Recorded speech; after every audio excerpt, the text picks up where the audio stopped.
Well, welcome everyone to this week's edition of our Fiduciary Fitness podcast. My name is Colin Clark, and I'm really excited to be joined by my colleague, Tina Tucker, and she is a Vice President of Employee Benefits at Hub International Mid-Atlantic. And so, Tina, welcome to today's podcast. Thanks, Colin. Now, I understand you've been doing this for a little while. How many years have you been in the employee benefits business? I've been in the business 35 plus years. I started with some carriers, and I've been with Hub for 25 years. Well, that's awesome. And I understand you have a couple kids, and one of them is actually a performer. Is that yes, she correct? Is. Yeah, that is. So what production is She's starring in West Side Story at the Florida Repertory Theater in Fort Myers. You must be so proud. Getting a lot of news, and the new movie coming out. Oh my gosh, yeah, that's absolutely correct. I remember as a kid, my parents had the vinyl record of West Side Story, the original movie. So I remember growing up listening to those songs. Fantastic soundtrack in that show. Absolutely. Well, that's exciting. So yes. You're spending a lot of time in Florida, I take it. Yes. We follow her. She's been performing in Florida for about 5 years now, all over. So that's our new vacation spot, our new favorite vacation spot, if you will. Southwest Florida. Well, people might be wondering, why the heck are you interviewing someone from employee benefits for a retirement fiduciary fitness podcast? And so let me answer that question. So Tina, you've been doing this for a little while. Can you kind of like give some observations on how you've seen healthcare, health insurance, and retirement kind of converge in the past few years? So, especially on the East Coast, we're a little slower to adapt to some of these HSA plans, but health savings accounts are really becoming the desired plan for most employees now. I would say if an employer is not offering a HSA plan, they should at least offer one of their plans that way, because it's allowing people to save money for their future if they want. Now they can start investing their HSA money. If they reach over a certain threshold with the carriers, they can take that HSA money and put it in the market. So it's another savings vehicle. And of course, it's a pre-tax situation where you can lower your taxable income. And this new year, 2022, employees can put up to $3,650 in an HSA or $7,300 for a family. And those older can get that $1,000 catch-up fee if you're over 55. So it's a great program. A lot of employees are coming from HSA programs. So it really is beneficial for employers to start thinking about putting these types of plans in. And then, if you've got quite a nest egg built up, once you turn 65, you can use that money to pay for your Medicare premiums.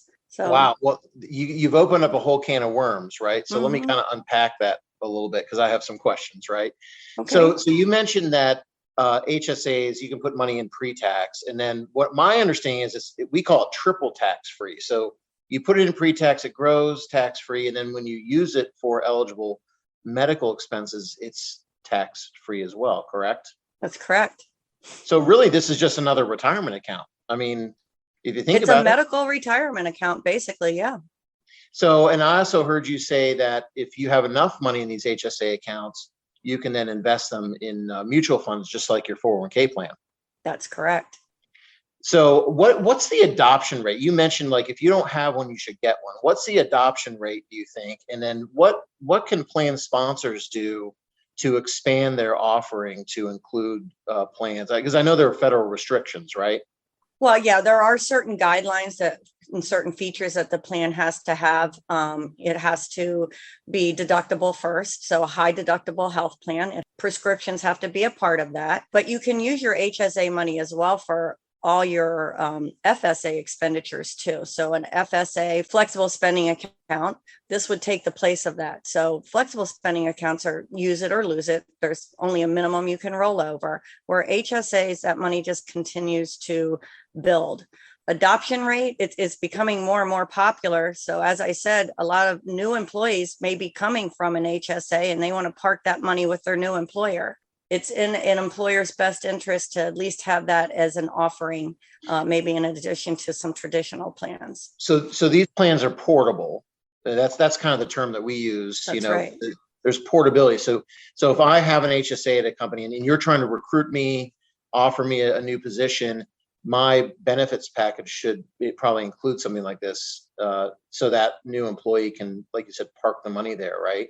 Right. Because, with healthcare, it's not one size fits all, right? Everybody has their own personal situation. An HSA gives people flexibility.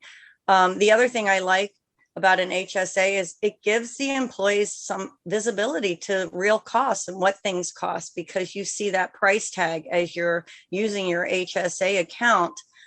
You're seeing that prescription really does cost $500 versus, just going to the pharmacy and paying a $10 copay. So it makes employees better consumers because they Okay. know the real true cost of healthcare.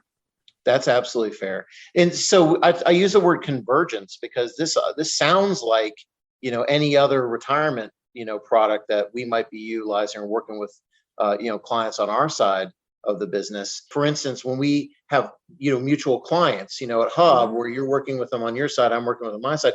I might meet with an employee and I need to know that they have an HSA because that's going to be an important part of their financial planning, their retirement planning aspect. And is that fair? Yeah, that is fair. And you can probably help them when they talk about that they have money now that they can invest. Now, a lot of that will be tied into what the carrier allows and who they work with, but they could certainly use your advice if they're going to start putting their HSA money into funds. Well, that's great. So really, HSAs are really a true crossover where we can be working together to help our clients really maximize their total rewards package. And so I know in our next segment, we're going to talk about total benefit rewards and talk a little bit how that's so important to help communicate for recruitment and retention purposes. So Tina, thanks so much. This has been very enlightening. Really, hopefully everyone, their big takeaway is, hey, if I don't already have an HSA, I need to figure out how we can implement that into our benefits package. So Tina, thanks so much. And we'll look forward to our next podcast series. Okay, thank you. All right, Tina. That's going to do it for this week's show. Thanks for listening. If you enjoy our show, we'd love for you to subscribe on iTunes or wherever you access your podcasts. The opinions voiced in this program are for general information only and are not intended to provide specific advice or recommendations for any individual. To determine which investments may be appropriate for you, consult with your attorney, accountant, financial, or tax advisor prior to investing. Securities offered through LPL Financial, member FINRA, and SIPC. Investment advice offered through Global Retirement Partners, LLC, a registered investment advisor. Global Retirement Partners, Washington Financial Group, a division of Hub International Mid-Atlantic, and Hub International are not affiliated with LPL Financial. Global Retirement Partners, LPL Financial, Washington Financial Group, and Hub International are not affiliated in any way with the services offered by any guest on this show.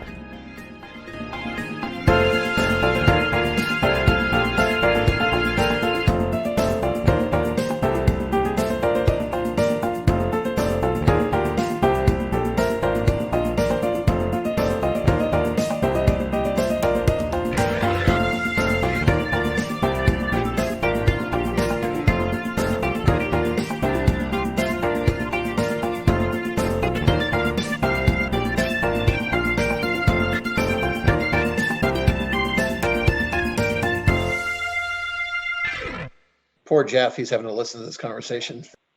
All right, hopefully Jeff can edit that, right?